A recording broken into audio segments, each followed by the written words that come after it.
So esports in the motorsport sense is kind of online racing. So whether it's on a console or a handheld device or on a PC, you can race against other people online, you can race against the computer, or you can just drive around in a car on a track. Even people class things like Mario Kart as esports, but you can go all the way up to kind of simulated racing. So kind of something that replicates real life and goes into kind of real detail in the setup of the car and that sort of thing. So we've just launched our esports dedicated website, and the reason for that is we want to advocate racing esports as a low barrier to entry, kind of credible form of motorsport. We don't govern esports like we do in the real world motorsport, but we felt like we should be kind of an unbiased voice in the sector, kind of make it less confusing to get involved with, direct people to the right communities, the right places to compete, and also help out with things like what equipment you can and what equipment you can buy, and the reasons behind why you would buy, something that's worth £1,000 over something that's £100. What's the difference? And then kind of add a bit of kind of credibility and professionalism to the industry as well, because like I said, there isn't actually anyone who governs it. So we want to kind of introduce certain things that we do in the real world to esports.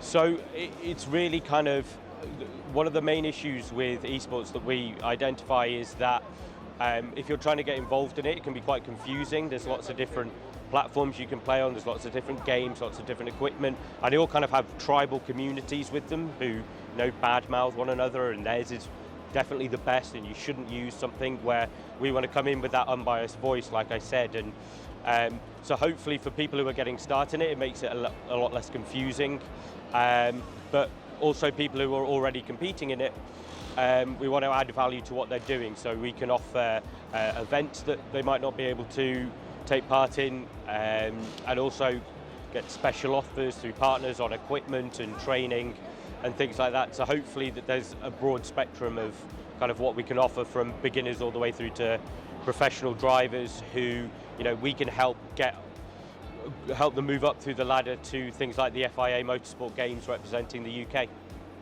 So we kind of have a spectrum. So at the very pinnacle, we're doing very kind of professional esports for pro drivers.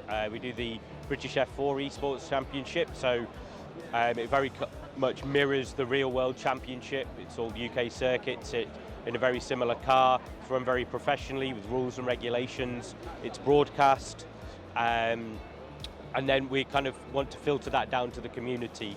So we partnered with Britcar, the motorsport club, and did the Britcar 24 hours, which was purely for kind of hobby races or the community, so not for professional teams to come and take part and feel like they were part of something special.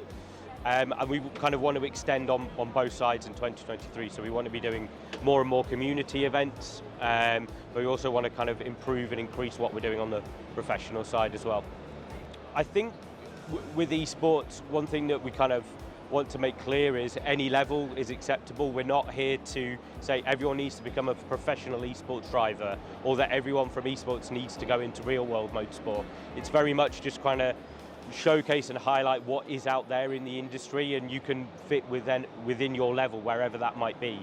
Even if it's still just using your mobile phone to do racing games, that's absolutely fine, but there's lots of different levels, and we just kind of want to help kind of add credibility to the industry.